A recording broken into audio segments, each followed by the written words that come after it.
Salve galera, aqui é o Rodrigo Hagabashi e mais um Hagapapo dedicado a Curseborn RPG, que é um jogo que foi viabilizado por campanha de financiamento coletivo em novembro de 2024 pela Onyx Path Publishing. Se você está caindo agora neste vídeo sobre Curseborn, recomendo você abrir aqui a descrição do vídeo e procurar o link da playlist dos outros vídeos que eu já fiz anteriormente, principalmente os primeiros da playlist, que neles eu fiz um apanhado geral e uma visão inicial do que eu achei que é o jogo. De lá para cá, já fiz vários vídeos, já falei sobre duas das 5 linhagens de personagens jogáveis de Curseborn, a saber, os mortos, os famintos, os rejeitados, os primais e os feiticeiros. Eu já falei dos mortos e dos famintos. Atualmente eu estou passando pelos rejeitados. Hoje eu quarto o vídeo dos rejeitados. Então, se você está caindo agora, é mais do que recomendado vocês voltarem lá para a playlist e ver os primeiros vídeos. Mas se você já está me acompanhando para e passo aos vídeos que já fiz, vamos à continuidade da linhagem dos rejeitados, porque hoje nós vamos falar das famílias. Nós vamos começar por esse trecho hoje. Bom, tal como os mortos e os famintos, todos eles têm famílias, que é uma espécie de sublinhagem dessas linhagens. Eles têm origem próprias, têm características próprias e acabam desenvolvendo culturas e comportamentos próprios. Das famílias dos rejeitados, existem 6. Eu vou dizer aqui quais são. O primeiro, família dos anjos dos campos de batalha. O segundo, as quimeras. O terceiro, os Nephilim. O quarto, os guardiões da videira quebrada. O quinto, magnânimos. E o sexto, Liga das Encruzilhadas Ocultas. E desses aí que eu acabei de citar para vocês, eu vou começar pelos Anjos dos Campos de Batalha. Sim, esse nome gigantão mesmo, mas vocês vão entender por quê, que aí eu marquei aqui de amarelo que era mais importante para trazer aqui para vocês e vou comentar. Então vamos lá. Primeiro, abre aspas, os outros exílios dizem que nós, como rejeitados, somos os herdeiros dos campos de batalha. Fecha aspas. Logo de cara aqui eu digo o seguinte, dentre as várias famílias de rejeitados, os anjos, que eu vou resumir aqui como os anjos, para não ficar o tempo todo falando dos anjos dos campos de batalha. Ou seja, os anjos entendem que a função deles é estar no campo de batalha, enfrentando os arcontes e todos os seus asseclas que vierem a passar por lá. Por isso que eles dizem aqui que eles se sentem herdeiros dos campos de batalha. Próximo, abre aspas, é o nosso trabalho resistir aos arcontes sempre que possível, fecha aspas. Bom, aqui é um trechinho confirmando o que eu falei ainda agora. Eles enxergam isso como uma função inerente deles.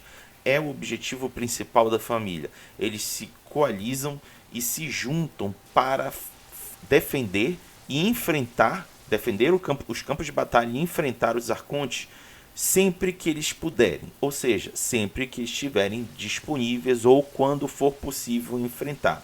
É o fator motriz, é o que só existe na cabeça deles. Dificilmente eles vão querer realizar outras ações senão ir para o campo de batalha e enfrentar os arcontes. Vamos para o próximo parte. Abre aspas. A nossa família é dedicada aos arcanjos. Nós assumimos o nosso nome dos 4 arcanjos da torre de vigília de várias tradições mágicas abraâmicas: Rafael, Gabriel, Miguel e Uriel. Cada um desses anjos possui uma função especial dentro da nossa família e os membros se dedicam a cada um. Fecha aspas. Olha só que interessante.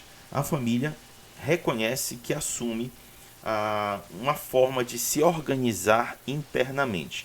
Vocês vão ver aqui mais à frente que essas organizações por arcanjo vai seguir a forma como cada um desses arcanjos se posiciona dentro da constelação. E aí cada um deles também assume uma função dentro do campo de batalha, de como eles vão atuar no campo de batalha. Vamos ao próximo. Abre aspas. A nossa escolha de arcanjo determina a nossa trilha.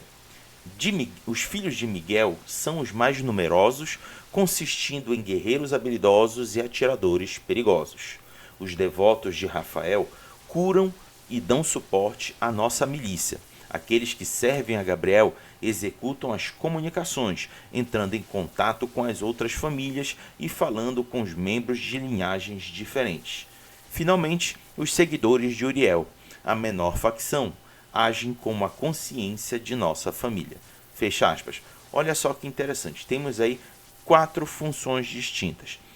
Temos os devotos de Miguel, que são assumidamente os guerreiros, os, por assim dizer, porradeiros, os que vão para porrada, os que vão realmente enfrentar de cara. Tem os devotos de Rafael que vão estar no suporte desses guerreiros, seja curando ou realizando ações que possam ajudar os guerreiros a estar lá no combate.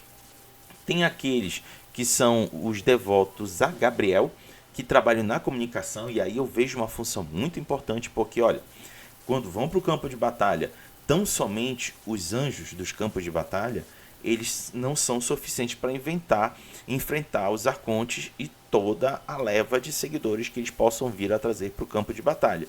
E aí eles se valem dessa comunicação para chamar os outros rejeitados das outras famílias. E até, como o parágrafo deixa aqui claro, e até outros amaldiçoados de linhagens diferentes.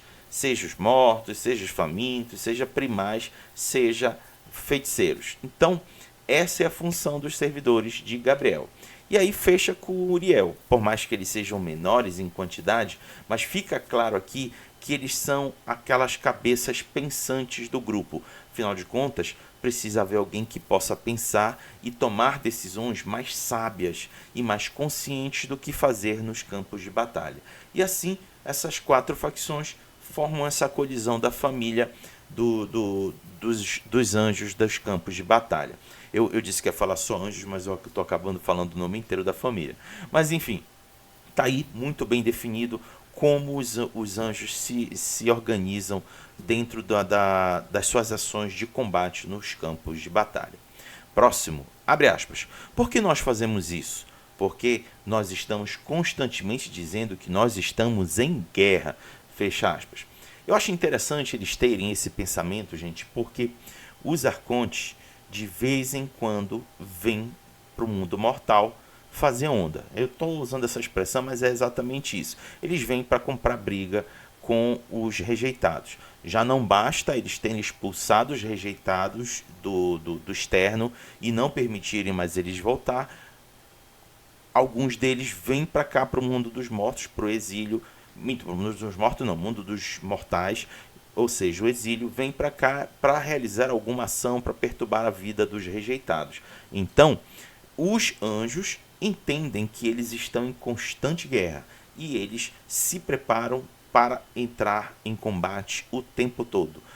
Tudo bem que eles possam ter algum descanso, mas pelo menos ficou claro para mim que, mesmo nos momentos de descanso, eles estão prontos para entrar em ação caso alguma situação emergencial aconteça. Como, por exemplo, algum dos integrantes do Gabriel convocar, alertando que arcontes estão nos campos de batalha. Então, basicamente estão todos de sobreaviso. Próximo, abre aspas. A nossa família traz a luta para o externo, ao invés de se acovardar e esperar pelo externo tomar as nossas armas, os nossos nomes e as nossas vidas. Fecha aspas. Aqui me lembra um pouco uma das facções de Changelings, de Changeling os Perdidos. Lá eles se dividem entre verão, primavera, outono e inverno. E lá, aqueles que fazem parte do verão, eles adotam posturas mais ofensivas. Lá é dito de Changeless perdidos que eles preferem enfrentar as fadas verdadeiras do que ficar esperando elas aparecerem e caçá-las. Eles não querem deixar isso acontecer para poder lutar. Eles preferem enfrentá-las no menor sinal de quando elas aparecem. E o mesmo pode ser dito aqui dos anjos. Os anjos preferem ir ao encontro dos arcontes, mesmo no externo, para impedir que eles possam fazer algum mal a todos os rejeitados. Então, mais uma vez, reforça essa postura guerreira, mas ao mesmo tempo ofensiva dos arcanjos. Cara, jogar de arcanjo, jogar de anjo dos campos de batalha deve ser um pouco complicado de estabelecer uma conexão com outros personagens, porque o personagem adotado pelo jogador que quer jogar de anjo vai ter que combinar com os demais jogadores que esse ímpeto, essa vontade de querer entrar em ação não venha prejudicar um jogo como um todo. Mas nada como uma conversa, um planejamento estratégico não possa unir esse ímpeto do personagem com alguma ação que possa trazer um resultado positivo para todo mundo no jogo de Curseborn. Próximo, abre aspas. Alguns dizem que nós somos paranoicos. Os nossos superiores veem inimigos em todo lugar e respondem a qualquer ameaça percebida com força esmagadora e às vezes excessivas. Fecha aspas. Eu entendo porque eles estão paranoicos. Afinal de contas, como eu falei ainda agora, o menor sinal de emergência, eles vão para cima. Eles não esperam os arcontes virem atrás deles. Eles vão ao encontro dos arcontes no menor sinal deles. E claro, eles vão acabar ficando paranoicos, porque só isso passa na cabeça deles. E o que eu acho interessante ficou claro nesse parágrafo que eles não medem esforços para derrubar o arconte ou aqueles que o seguem, mesmo que eventualmente isso seja excessivo. Eu entendo perfeitamente. Antes de eliminar o alvo, antes que ele possa realizar qualquer coisa que possa derrubar o anjo. Acho perfeitamente compreensível e acaba se tornando uma marca muito forte dos anjos dos campos de batalha. E aí, para fechar a última parte dessa família, vou dizer o seguinte, abre aspas. A nossa magia é temperada pela nossa escolha de arcanjo. Os militantes de Miguel se especializam em magia ofensiva. Olha só, claro, imagino eu que deva ser assim, tipo lançando uma bola de fogo. Estou inventando aqui, viu, gente? Não quer dizer que os rejeitados joguem bola de fogo. Mas quando a gente fala de poderes ofensivos, é porque deverá ser arremessado alguma coisa no alvo, tal como, por exemplo, uma bola de fogo. Já os de Rafael, em curar e defender. Os de Gabriel, em invocar e controlar. E os de Uriel, em permanecer em movimento. Todas as magias de anjos do campo de batalha cercam as mãos do usuário com um brilho dourado e quente. Olha que interessante. Imagino eu que deva ficar uma luminosidade em torno dos punhos e essas manifestações partem a partir das mãos. Eu achei super legal isso. Mesmo, por exemplo, de uma cura ou de movimento ou de deixa eu ver, ou de invocar as coisas, controlar, tipo uma telecinese. Tudo valendo da mão. Daí uma característica visual e descritiva de como os poderes dos anjos dos campos de batalha devem se manifestar. Em termos visuais, eu gostei bastante da proposta dessa família. Agora, nós vamos para a segunda família, que é a das quimeras. E para entender as quimeras, vamos ao primeiro texto. Abre aspas. Era uma vez, fundo nas brumas da história, um grupo de sacerdotes funerários egípcios vira o fim do caos e da injustiça ao elevar a humanidade à divindade. Nas câmaras escondidas eles inventam rituais para invocar as forças do externo e se imbuir com o poder arcônico. Eles chamavam isso de sair de dia, uma homenagem ao livro dos mortos e uma descrição da jornada deles para a divindade. Porém, todavia, entretanto, eles não alcançaram a divindade. Ao invés, eles nos criaram. Fecha aspas. Rapaz, olha aí uma família surgida no efeito do tiro que saiu pela culatra. Se for verdade esse conto que é colocado aqui, os que deram origem a esta família das quimeras tentaram alcançar a divindade, mas acabaram se tornando figuras de sentido oposto. Vocês vão entender já já. Pois eu vou ler aqui, ó. Abre aspas. Nós não temos o luxo de permanecermos humanos para um observador interessado. Fecha aspas. O que ele está querendo dizer aqui nesse texto, gente? Já adiantando. As quimeras, eles, como eu já disse anteriormente, todos os rejeitados têm alguma manifestação corporal alienígena que caracteriza visualmente eles. Todos eles. Só que para o mundo, para os mortais, eles conseguem permanecer grande parte do tempo de forma oculta. A forma verdadeira fica oculta para os olhares dos mortais. Somente nos momentos de fraqueza e de caimento para as maldições é que pontualmente, eventualmente, os mortais conseguem enxergar a forma verdadeira dos rejeitados.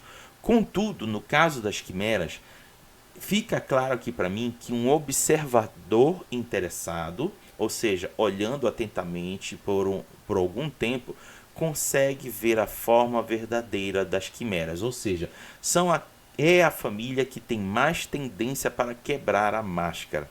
Rapaz, que ponto fraco dessa família, viu?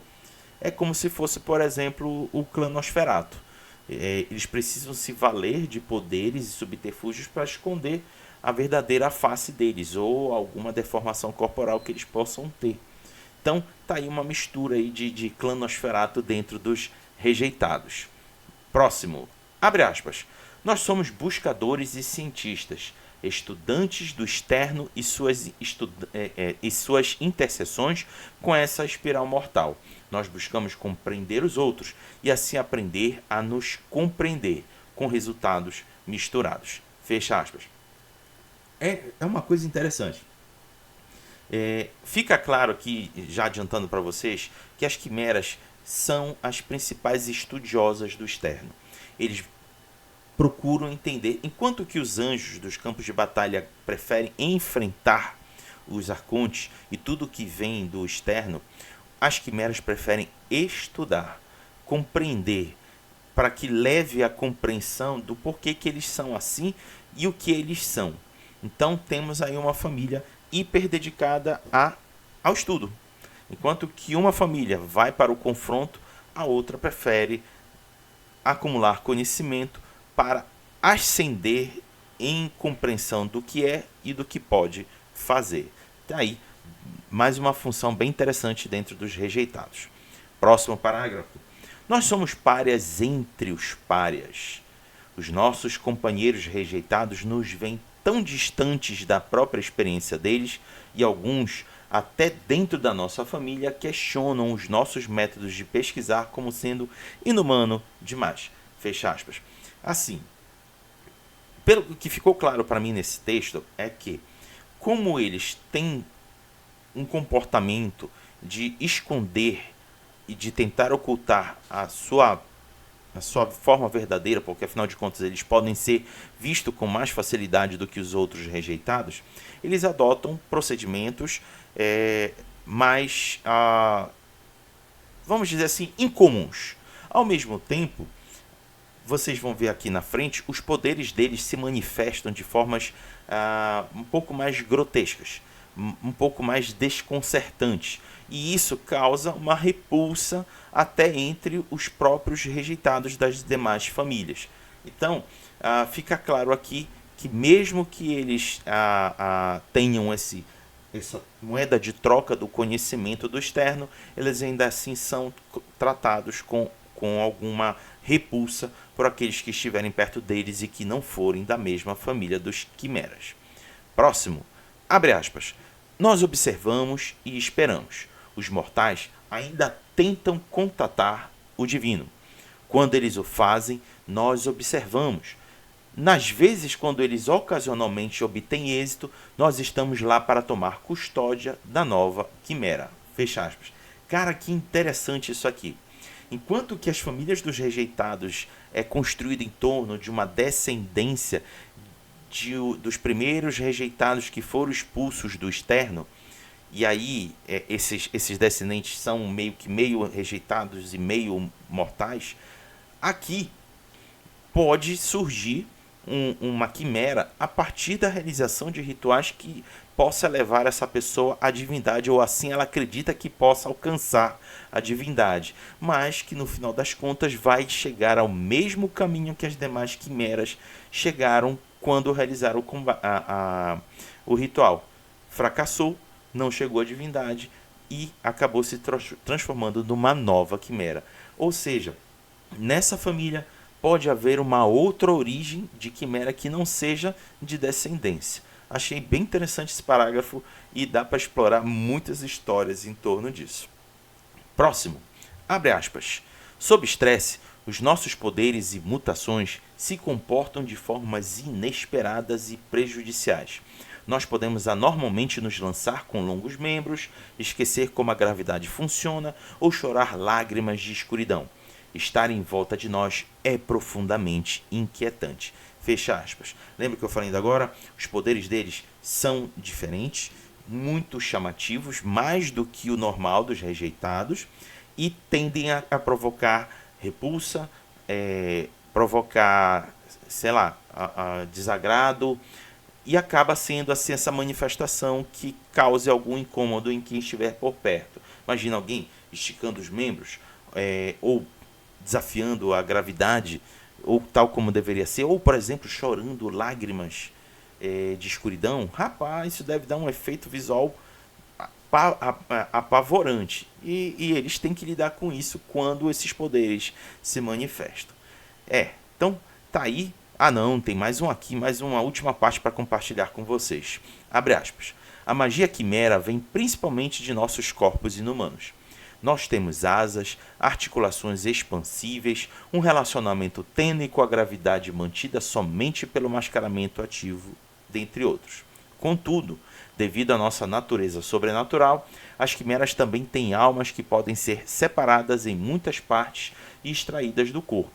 Uma quimera que remove parte de sua alma pode transformar esse fragmento em um objeto útil em nossos estudos. Às vezes é um globo ocular arrancado e facetado como de um inseto que faz vigilância mais fácil, ou uma adaga de osso retirado de nossos próprios braços que nós podemos usar para nos defender. Fecha aspas.